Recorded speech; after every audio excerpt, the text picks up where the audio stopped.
Les éditions Alexandre Stanquet vous présentent Médiavers, médiathéisme et complosophisme de Alexis Haupt.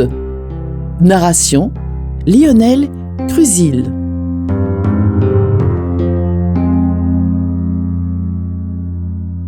Bien que tous les chapitres et sous-chapitres de cet essai soient liés, ils peuvent être considérés comme des petits essais à part entière et être lus séparément afin de fluidifier la lecture.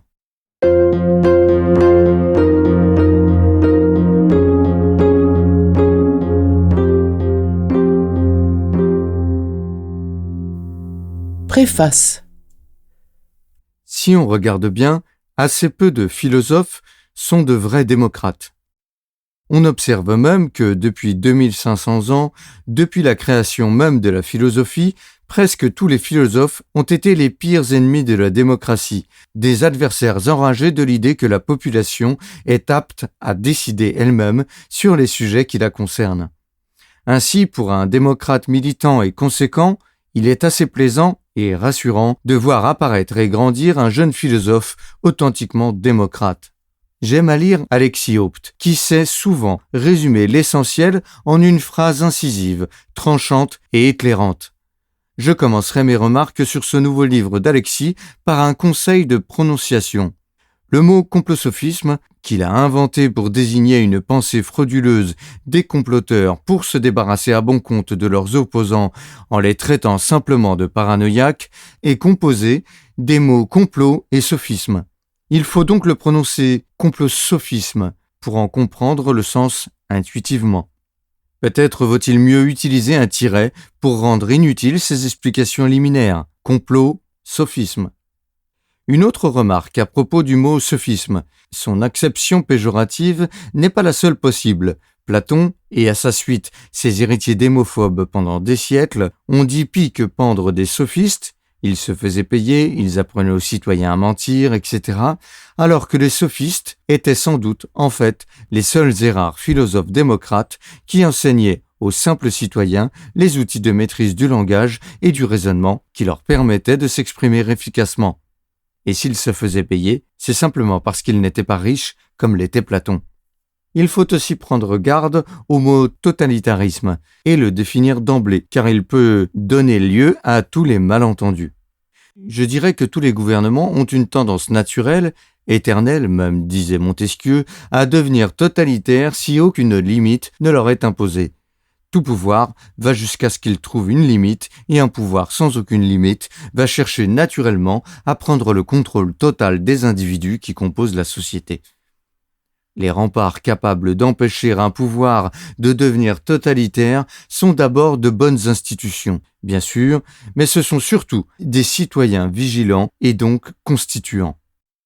La science et la technique sont de puissants outils de dépolitisation pour les pouvoirs aspirant au contrôle total de la population.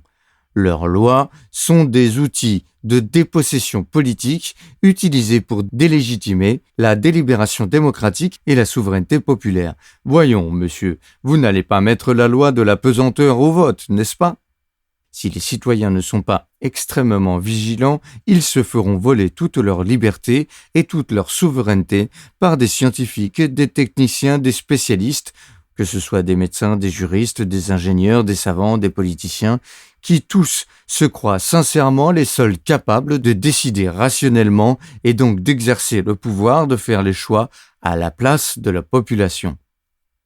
Nous avons besoin des experts, bien sûr, et nous allons écouter leurs exposés et controverses pour éclairer nos opinions avant de décider, mais il est absolument essentiel d'empêcher les experts de décider eux-mêmes. Sur les dangers politiques liés au progrès technique, je recommande le livre La baleine et le réacteur, étonnant et éclairant.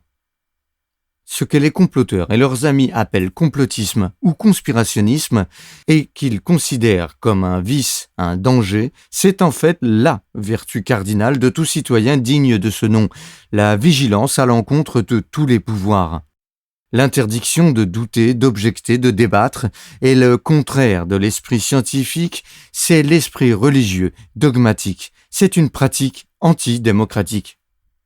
Souvent, les dominants usent d'une technique malhonnête mais très efficace, l'inversion accusatoire. Il s'agit pour le dominant de reprocher à sa victime ses propres méfaits, sans aucune preuve, bien entendu. Julian Assange a donné sa vie pour que nous réalisions le rôle crucial des médias. Les gens ne veulent pas la guerre et le rôle des médias est essentiel. S'ils disent la vérité, on évitera les guerres. S'ils mentent, on aura la guerre. Il faut défendre la liberté de la presse, le droit fondamental de chercher les complots et de les dénoncer. À propos de la psychiatrisation de ses adversaires, il faut se rappeler les précédents totalitaires en URSS, où les opposants politiques étaient éliminés sous prétexte médical en les enfermant dans des hôpitaux psychiatriques. Le scientisme sert à légitimer scientifiquement l'enfermement des opposants politiques. C'est beaucoup arrivé et ça arrivera de nouveau s'il n'y a pas de vrais citoyens, c'est-à-dire vigilants en face des pouvoirs abusifs. Aux origines de la soumission intellectuelle, bien pointée par Alexis Haupt, le rôle asservissant de l'école est voulu depuis le départ. On se souvient des instructions explicites données par les inspecteurs de l'éducation nationale aux instituteurs, hussards noirs entre guillemets, de la République entre guillemets, au XIXe siècle. Vous devez apprendre aux enfants du peuple la discipline, l'obéissance, la docilité, la soumission, la résignation, le respect des autorités et de l'ordre existant. Difficile d'espérer des citoyens vigilants et courageux au sortir d'un tel carcan de formatage intellectuel. Alexis distingue utilement le complot sophiste, qui sait très bien qu'il fait le mal pour faire taire commodément ses opposants, et en face, le parano-complotiste qui pense vraiment que tous ceux qui doutent sont des paranoïaques. Traiter quelqu'un de complotiste, c'est s'en prendre à sa personne, à sa nature, supposée intangible plutôt qu'à ses idées.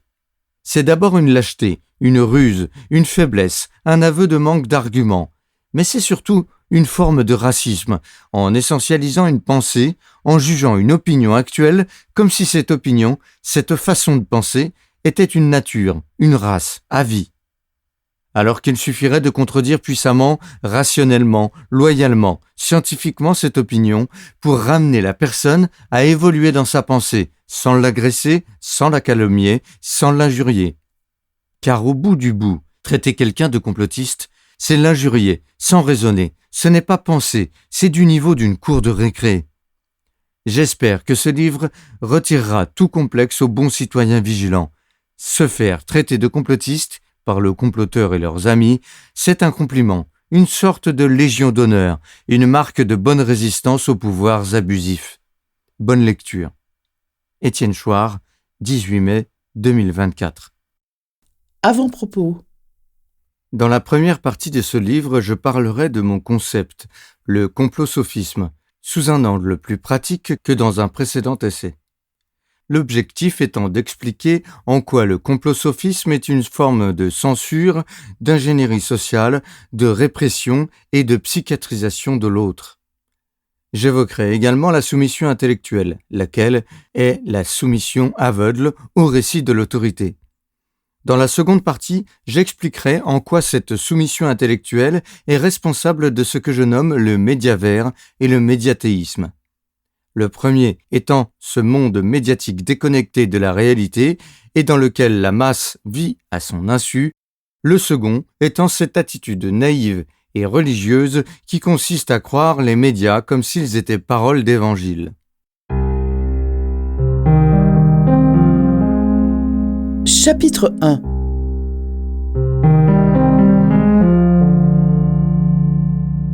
Sur le complosophisme. Le complosophisme, une censure invisible. À toutes les époques, le pouvoir ainsi que les différents types d'autorités ont tenté de limiter l'expression des opposants à leurs récits. La censure est un phénomène intemporel. Cependant, elle n'est pas figée. À l'instar de bien des choses, elle mute, elle évolue avec son temps. Ce qui a pour effet de rendre plus difficile la tâche consistant à l'identifier et donc à conscientiser le mal qui bâillonne le citoyen. Il est primordial de comprendre le point que nous venons de soulever. En effet, ne pas identifier une nouvelle forme de censure, c'est non seulement lui assurer un certain triomphe, mais c'est aussi offrir la possibilité à un État, aux effluves autoritaires, de propager son récit sans garde-fou. La censure dont nous parlerons ici consiste à faire passer pour délirant l'interlocuteur en face de soi, à pathologiser son discours pour ne pas avoir à l'étudier ni à y répondre. Le débat est ainsi clos. L'opposant à la doxa passe pour une personnalité déviante. C'est ce que j'appelle le complosophisme, et celui qui le pratique, un complosophiste. S'agissant d'une forme de censure très sournoise, en ce sens que les personnes au discours délirant ont toujours existé et existeront toujours, l'entreprise du complosophisme consiste à faire passer pour absurde, paranoïaque, voire insignifiant, quiconque ose analyser objectivement le discours dominant, la version officielle des faits ou la parole de l'État. Son but est la mort sociale de l'opposant à la doxa afin d'enterrer ses idées avec lui.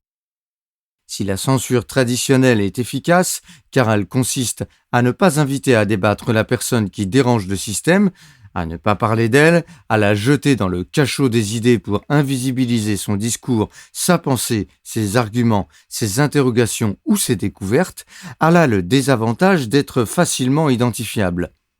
Elle ne dupe personne. Tout le monde la repère facilement. Ainsi, au sein des régions du globe qui se vantent d'être démocratiques et qui érigent les libertés d'expression et de pensée comme des valeurs fondamentales, une telle forme de censure n'est pas défendable et ne peut tenir sur le long terme. C'est là qu'intervient le complosophisme. La censure complosophiste a le génie de s'y prendre différemment. Par exemple, en présence d'un complosophiste professionnel, entre guillemets, l'invité au débat se retrouve dans un guet-apens où ses arguments sont systématiquement taxés de complotisme. Il ne lui sert plus à rien de vouloir se défendre, le mal est fait, l'étiquette lui est collée publiquement, il est désormais un fou, un perturbateur, un menteur, une personnalité déviante, un benet dans le meilleur des cas. In fine, ce sournois procédé a pour objectif de balayer d'un revers de main des arguments sensés ou des doutes légitimes sans avoir même à les aborder. À quoi bon débattre avec un fou, avec une personne qui croit à la terre plate ? Telle est l'idée que le complosophiste veut implicitement mettre dans la tête des gens qui écoutent les arguments de l'invité piégé. Si nous avons affaire à une véritable censure, nous avons également affaire à un procédé permettant de fuir le débat.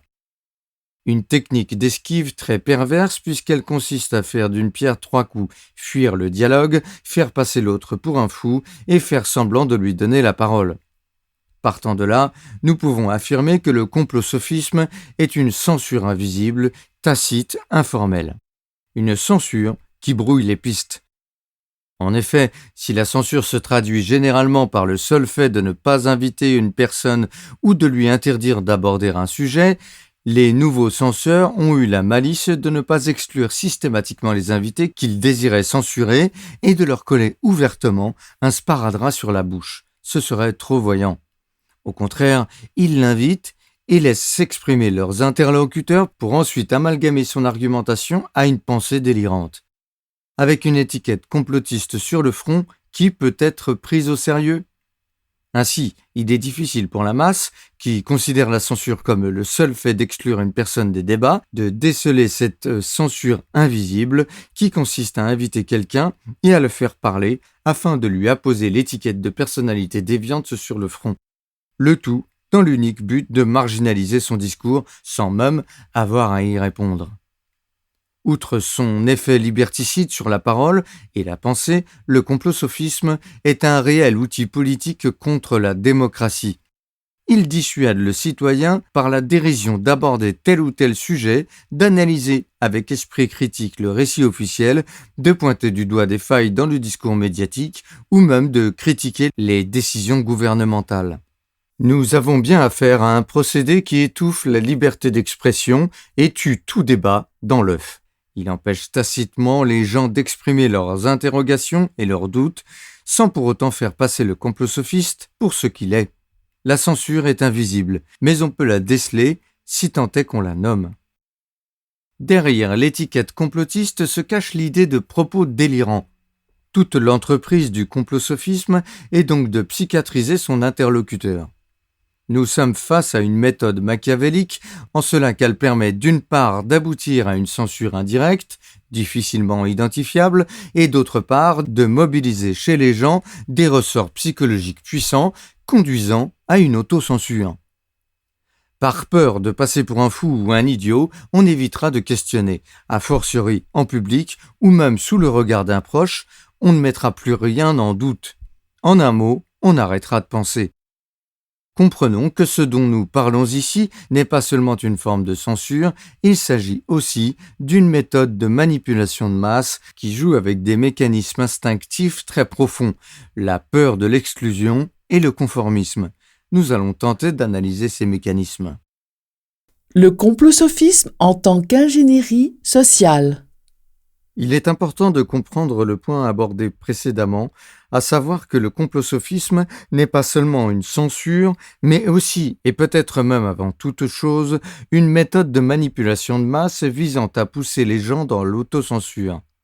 Le but de cette entreprise est, entre autres, d'apeurer le citoyen, de faire naître dans son esprit la crainte d'être marginalisé, le tout subrepticement. En utilisant abusivement l'étiquette de complotiste, les autorités compétentes instillent la peur de remettre en question la version des médias, la version dominante, c'est-à-dire la version des dominants du moment. Le citoyen finit par avoir peur de se conduire en personne mature. Il fuit la prudence, le discernement et la nuance. Oser la sagesse en suspendant son jugement devant le récit de l'autorité et en faisant ses propres recherches devient suspect, déviant. Il craint d'exprimer ses doutes, ses opinions et d'investiguer en allant chercher l'information ailleurs que là où le système l'autorise. Dans ce climat de terreur intellectuelle, penser devient tabou. Pire, cela devient un délit. La méthode est sournoise puisqu'elle joue avec notre animalité, laquelle englobe la peur de l'exclusion. En ce sens... Nous espérons que vous avez apprécié cet aperçu. Pour continuer à écouter ce livre audio sur Google Play Livres, utilisez le lien dans la description de la vidéo.